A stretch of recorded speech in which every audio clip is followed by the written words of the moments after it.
Hello दोस्तों, कैसे हैं आप सभी। स्वागत करता हूं आप सभी का आपके अपने चैनल गरूरों पे। और आज हम चर्चा करने वाले हैं बंगाल के बारे में। अभी तक हम लोगों ने चर्चा किया था कि 1707 में कैसे औरंगजेब की मृत्यु होती है। उससे तीन तरीके के साम्राज्य अस्तित्व में आते हैं। पहला उत्तराधिकारी राज्य। उत्तराधिकारी कहने का मतलब है कि वैसे राज्य जो मुगल के छत्र छाया में पल रहे थे, लेकिन जैसे ही मुगल कमजोर होता है ये अस्तित्व में आ जाते हैं। दूसरा जो राज्य था वो इनके विरोधी क्षेत्र के राज्य थे, मतलब कि इनसे जो है ना स्टार्टिंग से लड़ाई रहती थी।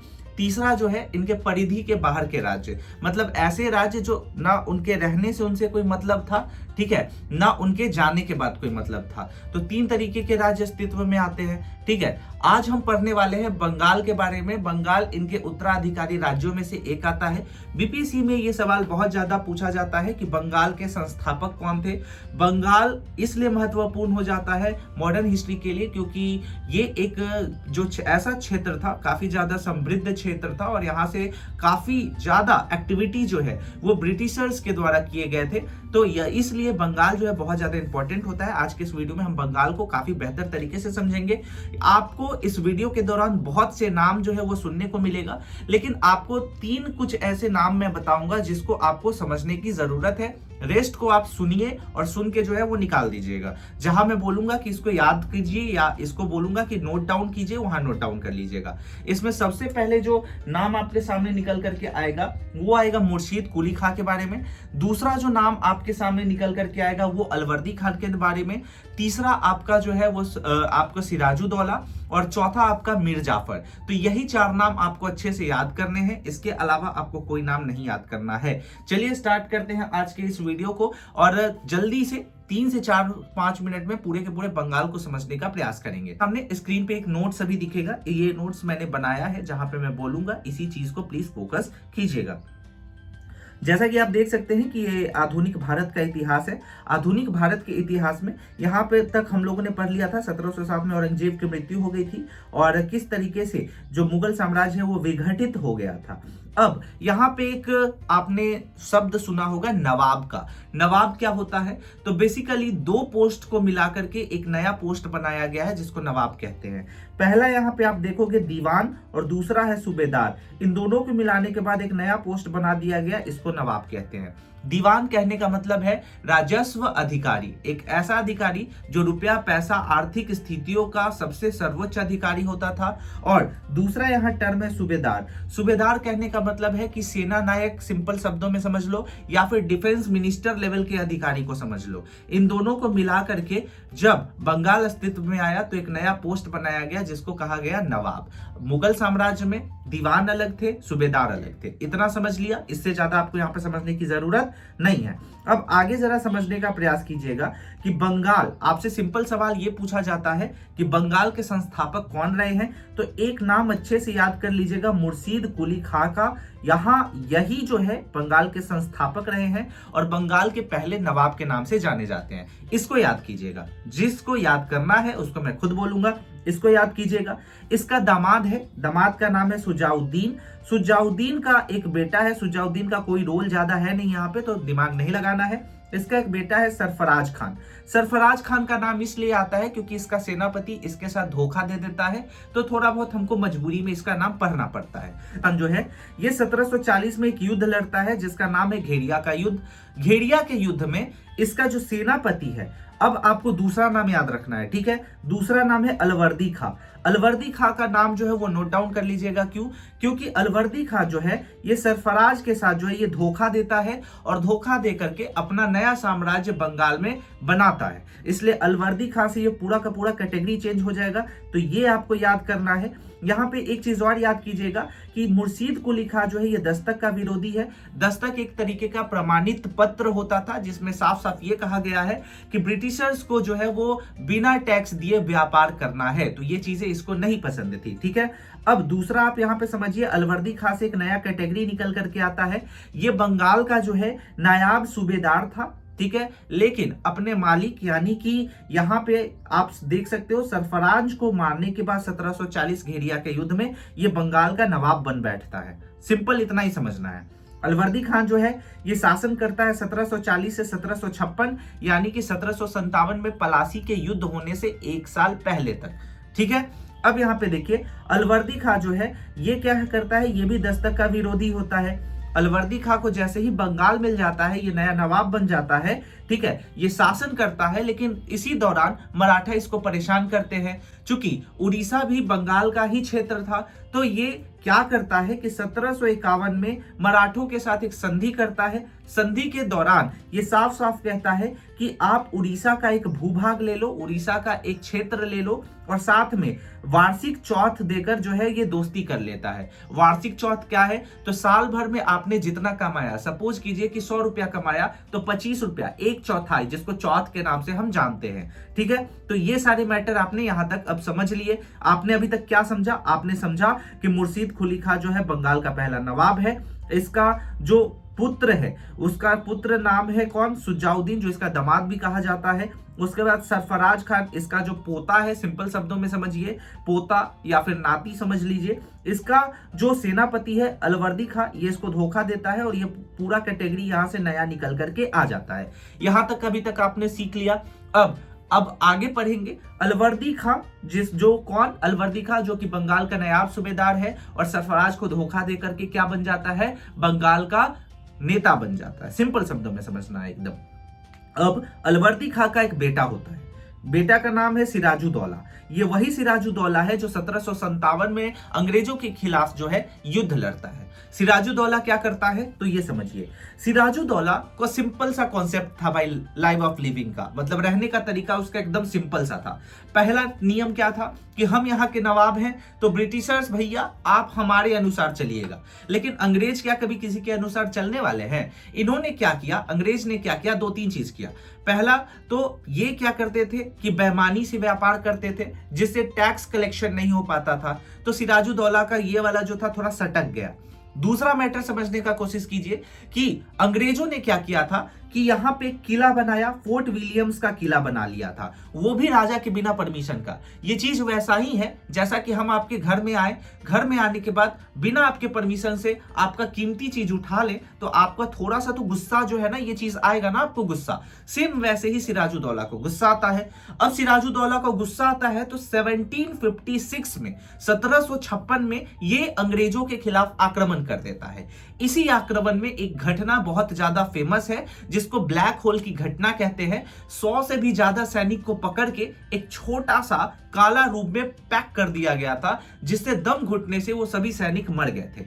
अब इन सभी मामलों से सिराजुद्दौला वर्सेस जो ब्रिटिशर्स थे, दोनों का मामला गर्म हो गया था। ब्रिटिशर्स ने क्या किया कि सिराजुद्दौला के 2 विश्वसनीय दोस्त, ठीक है, या 2 विश्वसनीय जो कलीग थे, उनको अपने साथ मिला लिया। ये 2 कौन थे? एक आपके सामने निकल करके आता है मीर जाफर, और दूसरा राय दुर्लभ। तो आपको राय दुर्लभ को भूल जाना है, क्योंकि राय दुर्लभ कौन है, तो सैन्य अधिकारी है। और मीर बख्शी के नाम से जाने जाने वाले मीर जाफर, इसको मीर बख्शी भी कहा जाता है। तो मीर जाफर जो था, इसका और भी क्लोजेस्ट था, पूरा सेना कमान इसके हाथ में था। अब 1756 में जब आक्रमण होता है, 1757 में जब आक्रमण होता है, यानी कि पलासी की लड़ाई होती है। पलासी एक क्षेत्र है जहां पलास के फूल पाए जाते थे, इसलिए उसे पलासी के नाम से जानते हैं। वो कॉन्सेप्ट हम अलग समझेंगे। तो 1757 में जब पलासी की लड़ाई होती है, तो मीर जाफर जो है ये धोखा दे देता है। जब ये धोखा दे देता है तो सिराजुद्दौला का हार हो जाता है। सिराजुद्दौला को मौत के घाट उतार दिया जाता है, और अब बंगाल का नया नवाब बन करके आता है। तो अभी तक आपको 3 नाम यहाँ पे याद रखने हैं। ऊपर में आप यहाँ पे देख सकते हो मुर्शीद कुली खां, बंगाल का पहला नवाब। दूसरा अलवर्दी खां, बिहार का नायाब सूबेदार, क्योंकि यहां से पूरा ट्रेंड चेंज होता है। और अलवर्दी खां का जो बेटा है सिराजुद्दौला का नाम इसलिए याद रखेंगे कि 1757 में पलासी हुआ था। उसके बाद अब यहां से आप समझिए मीर जाफर। मीर जाफर क्या है? मीर जाफर यही धोखेबाज है जो सिराजुद्दौला को धोखा देकर के अब बंगाल का क्या बन जाता है? बंगाल का नवाब बन जाता है। लेकिन 1757 के बाद से ब्रिटिशर्स का जो कंट्रोल है बंगाल के ऊपर, वो पूरा बढ़िया से आ जाता है, क्योंकि मीर जाफर जो है ये कठपुतली है। ब्रिटिशर्स ने इसको एक नया नवाब के पोस्ट पे बैठा दिया है, और अब अपने अनुसार इससे टैक्स लेंगे इसके, और बंगाल का दोहन करेंगे। समझ में आ गया इतना? तो अब इन सभी चीजों के बाद आप आगे समझने का कोशिश कीजिए, ठीक है। अब मीर जाफर बंगाल का नया जो है ये नवाब बन जाता है। यहाँ पे 2-3 पॉइंट दिया गया है, इसको समझने का कोशिश कीजिएगा। ब्रिटिश शासन के अंतर्गत गवर्नर कौन है? तो रॉबर्ट क्लाइव। नवाब से 20 लाख रुपए दिया तथा 24 परगना की जागीर दे दी।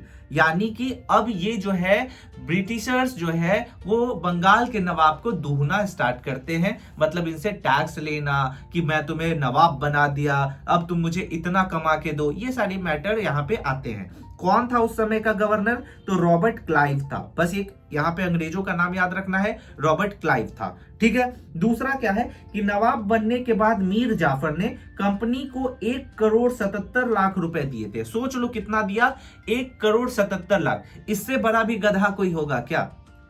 समझ रहे हैं आप? यहां से ब्रिटिशर्स जो है अब अच्छे से अपना पांव पूरे बंगाल में पसारेंगे। चूंकि बंगाल में रिसोर्सेज की कमी नहीं थी तो उसके हेल्प से ये पूरे इंडिया पे अब राज करेंगे। तो 1757 यानी कि प्लासी की जो लड़ाई है, ये टर्निंग पॉइंट जाना जाता है। ये सभी चीजें आप जब अच्छे से समझिएगा तो किसी को एक समय में आपको देने में अच्छा लगेगा कि अरे भैया हमको कुर्सी दे दिया है, हम इसको 1,77,00,000 दे देते हैं। लेकिन ब्रिटिशर्स की जो इच्छा थी वो कभी खत्म होने वाली है क्या अंग्रेजों की? अब ये और डिमांड करेंगे। तो अब ये और डिमांड करेंगे ना, तो मीर जाफर कहेगा कि दुख तेरी की जय हो, हम कितना पैसा देंगे आपको? नहीं देंगे। समझ में आ रहा है? तो अब यहां पे समझने का कोशिश कीजिए कि मीर जाफर जो क्या करता है कि अभी विरोध करने लगता है, नहीं देंगे नहीं देंगे नहीं देंगे, सिंपल सा मैटर। तो ब्रिटिशर्स बोलता है रुक जाओ भैया, अभी जैसे तुम्हारे हेल्प से हम सिराजुद्दौला का गेम बजा करके तुमको नवाब बना दिए, वैसे ही हम तुम्हारा भी गेम बजाकर किसी और को नवाब बनाएंगे और उससे भी पैसा लेंगे। अब यहां पे आता है एक और शख्स जिसका नाम है मीर कासिम। मीर कासिम कौन है? अब ये समझिए यहाँ पे। लेकिन उससे पहले यहाँ ये मैटर देखिए कि आर्थिक लाभ ना होने से कंपनी ने मीर जाफर को गद्दी से हटाया और नए गवर्नर वेंसिटार्ट के द्वारा मीर कासिम को बंगाल का नया नवाब बना दिया गया। अब यहाँ नया गवर्नर आता है वेंसिटार्ट। इससे पहले आपने क्या नाम पढ़ा? Robert Clive. अब यहाँ पे नाम को लेकर के बिल्कुल भी टेंशन नहीं करना है, सिर्फ कॉन्सेप्ट क्लियर करना है। मैं आपको एक चार्ट बना करके दे दूंगा, वो चार्ट में बहुत लिमिटेड नेम रहेंगे समय सीमा के साथ, वो आपको समझना है। अब मीर कासिम नया नवाब बन जाता है, मीर जाफर को हटा देता है, मीर कासिम को जो है नया नवाब बना देता है। अब नवाब नया नया बना है तो मीर कासिम अंग्रेज को क्या देगा? गिफ्ट देगा। क्या दे रहा है? गिफ्ट दे रहा है। क्या दे रहा है? तो 29 लाख रुपया दिया, मिदनापुर, चिटगांव तथा वर्धमान जिला दे दिया पूरा का पूरा अंग्रेजों को कि रख लीजिए यार, अब तो हमको नया नवाब बना दिए हैं ना। ठीक है। जगह को नाम लेकर के बिल्कुल नहीं कंफ्यूज होना है, बस आप एक कॉन्सेप्ट को समझते जाइए। उसके बाद ये क्या करता है कि यहां से बीपीएससी एक सवाल निकाल करके आता है कि बंगाल के किस नवाब ने मुर्शिदाबाद से मुंगेर जिला स्थापित किया था? तो मीर कासिम के द्वारा ही जो है ये पूरा का पूरा जो राजधानी है उसको परिवर्तित कर दिया जाता है। मीर कासिम के कौन था? तो मीर जाफर का दामाद था। इतना मैटर क्लियर आ गया मैटर? ठीक है। ये पूरा स्टोरी जो है ना बाप बेटा और दामाद के बीच में ही जो है ये घूमते रहता है, तो इतना आपको समझ लेना है। इतना जब आप समझिएगा तो अब यही जो मीर कासिम है ये क्या करता है कि ये मीर जाफर से भी थोड़ा ज्यादा बेईमान टाइप का होता है। बेईमान कह लीजिए या थोड़ा गुस्सैल कह लीजिए। अब मीर जाफर तो लाजे लिहाजे पैसा दे भी रहा था। कौन? मीर जाफर, जो वही सिराजुद्दौला के साथ धोखा दिया था, वही उसका ही दामाद है मीर कासिम। अब मीर कासिम क्या करता है कि पहले तो दे दिया 29 लाख रुपया मिदनापुर और चिटगांव का जमीन, उसके बाद क्या करता है कि देना बंद कर देता है। तो अंग्रेज बोलता है कि तुरी की जय हो, ये तो उससे भी बड़ा कंजर निकला, इससे बढ़िया तो हमको वही पैसा दे रहा था। किसके बारे में बात कर रहे हैं? समझ में आ रहा है ना? मीर जाफर के बारे में बात कर रहे हैं। तो अब क्या करता है कि अंग्रेज बोलता है ए मीर जाफर तुम ही ठीक था, कम से कम कुछ दे तो रहा था। मीर कासिम तो एकदम में क्या है कि एकदम में कंजरा आदमी है, ये तो एकदम में नहीं दे रहा है। तो अब क्या करता है कि मीर जाफर को वापस नवाब बना देता है और मीर कासिम को कहता है भागा यहां से तुम। ठीक है, भागा यहां से तुम। तो मीर कासिम को आता है गुस्सा। अब मीर कासिम क्या करता है कि मीर कासिम दो लोगों से जाकर के मिलता है। किससे किससे मिलता है? तो यहां पे आप देखोगे कि अवध का एक नवाब है सुजाउद्दौला। यहां कंफ्यूज मत होइएगा प्लीज, सिराजुद्दौला से मत कंफ्यूज होइएगा, ये सुजाउद्दौला ही अवध का नवाब है। तो ये सुजाउद्दौला से मिलता है और मुगल बादशाह शाह आलम द्वितीय से जाकर के मिलता है। अब ये लोग 3 गुट हो गए। कौन कौन से गुट हो गए? तो एक आपका यहां पे मीर कासिम, शुजाउद्दौला, मुगल ये बादशाह शाह आलम द्वितीय, ये तीनों मिलकर के 1765 में 1765 में एक युद्ध करते हैं और उस युद्ध में ये हार जाते हैं। तो जो अंग्रेज होता है अब ये क्या करता है, एक संधि करता है। अंग्रेज का क्या होता था ना कि जब भी किसी से लड़ता था तो देखता था कि हाँ हम जीत गए तो अब संधि करके इससे वसूलेंगे जो भी लड़ाई में हमको नुकसान हुआ है। तो अब इलाहाबाद की संधि, ठीक है, इसको बोलते हैं ट्रीटी ऑफ इलाहाबाद 1765। किसके अंतर्गत किया गया था, तो ये जो विदेशी थे रॉबर्ट क्लाइव, इनके अंतर्गत किया गया था। और इसमें कौन कौन था, तो रॉबर्ट क्लाइव जो है थोड़ा होशियार था। होशियार कहने का मतलब क्या है, यहां पे देखो रॉबर्ट क्लाइव ने कहा कि अरे ओ सिराजुद्दौला, तुम अवध का हो ना जी, तुम बंगाल में इंटरफेयर करने का कोशिश काहे कर दिया, अब तुम बदले में हमको 50 लाख रुपया हर्जाना भरो और इलाहाबाद का जो एक क्षेत्र है कड़ा वो हमको तुम दोगे। तो सिराजुद्दौला बेचारा बोला कि चलो भैया दे देते हैं, कम से कम राज्य तो बचेगा। बदले में शाह आलम मुगल बादशाह जो थे, ठीक है, अब इनको क्या करता है कि इनको इससे 50 लाख लिया और इससे लेकर के इनको दे दिया 53 लाख रुपया निजामत खर्च यानी कि कुछ उनका जो पर्सनल खर्चा है वो दे दिया, 26 लाख रुपया व्यक्तिगत खर्च और करा का इलाहाबाद के जो क्षेत्र है इससे लेकर के इनको दे दिया और कहा कि आप शांति से बैठिए ना जी, ठीक है, आप शांति से बैठिए। तो इनको दे दिया और बोला कि आप अपना जीवन देखिए, आपका एज बढ़ गया है। साथ में क्या किया कि जो बंगाल का नवाब था, कौन नवाब था, जो इससे कुर्सी छीन लिया गया था, मीर कासिम, उसको क्या करता है कि कहता है रुको अब तुमको हम बैंड बजाते हैं और उसका गेम बजा दिया जाता है। तो ये लगभग आप यहाँ पे समझ सकते हैं कि ये आपके बंगाल का इतिहास रहा है। बंगाल की दीवानी ले ली तथा कंपनी बंगाल के दीवान के रूप में राज वसूलने लगी और बंगाल का नवाब नाम मात्र का रह गया। समझ में आ गया? तो ये पूरा का पूरा इतिहास है 1707 से लेकर के 1765 तक के बीच में कि किस तरीके से बंगाल का इतिहास रहा है। बीपीएससी यहां से जो अगर आपसे सवाल पूछता है तो आपसे पूछेगा कि बंगाल का पहला नवाब कौन रहा है, ठीक है। दूसरा अगर आपसे पूछ सकता है तो पलासी की लड़ाई कहां हुई, किसके बीच हुई, अंग्रेज उस समय कौन थे, रॉबर्ट क्लाइव, जैसा कि आपको मैंने बताया। तीसरा इलाहाबाद की संधि आपसे पूछ सकता है। तो इन सभी पॉइंट को आपको अच्छे से हाईलाइटेड करके पढ़ना है। इससे ज्यादा आपको बंगाल से रिलेटेड जो है बीपीएससी सवाल नहीं पूछेगा। अगर पूछता है तो बिहार स्पेशल से पूछेगा, तो वो चीज मैं आपको आगे लेकर के आऊंगा और बताने का प्रयास करूंगा। आशा करता हूं कि सिंपल शब्दों में आपको ये पूरे के पूरे इतिहास समझ में आई होगी। आज हमने ये सीखा कि 1707 से और 1765 के बीच में बंगाल किस तरीके से बनता है और बंगाल के ऊपर किस तरीके से अंग्रेजों का जो है वो हुकूमत हो जाता है। कल हम सीखेंगे अवध के बारे में कि 1707 से अवध कैसे बढ़ता है। तो एक एक करके हम छोटे छोटे साम्राज्य के उदय होने का कहानी जानेंगे। उसके बाद जब हम ये सारी कहानियां जान लेंगे तब हमको ये समझ में आ जाएगा कि अब जो ब्रिटिशर्स हैं भारत के ऊपर राज्य कर चुके हैं। इन सभी चीजों के बाद हम आगे आएंगे मेरठ क्रांति के ऊपर, यानी कि जिसे हम पहला स्वतंत्रता क्रांति कहते हैं। फिर समाज सुधार के ऊपर आएंगे। समाज सुधार भी काफी ज्यादा इंपॉर्टेंट होता है। समाज सुधार के बाद फिर हम आगे बढ़ते हुए कांग्रेस की स्थापना से लेकर के हम देश के आजादी की तरफ आगे बढ़ेंगे। आशा करता हूं ये सेशन आप सभी के लिए काफी ज्यादा इंटरेस्टिंग रहा होगा। प्लीज प्लीज प्लीज हमारे चैनल से जुड़िएगा और अपने तैयारी को जो है वो स्ट्रांग बनाइए। कमेंट सेक्शन में जरूर बताइएगा कि ये जो सेशन है आपको कैसा लगा। मिलते हैं अगले वीडियो में, तब तक के लिए स्टे सेफ, टेक केयर, जय हिंद।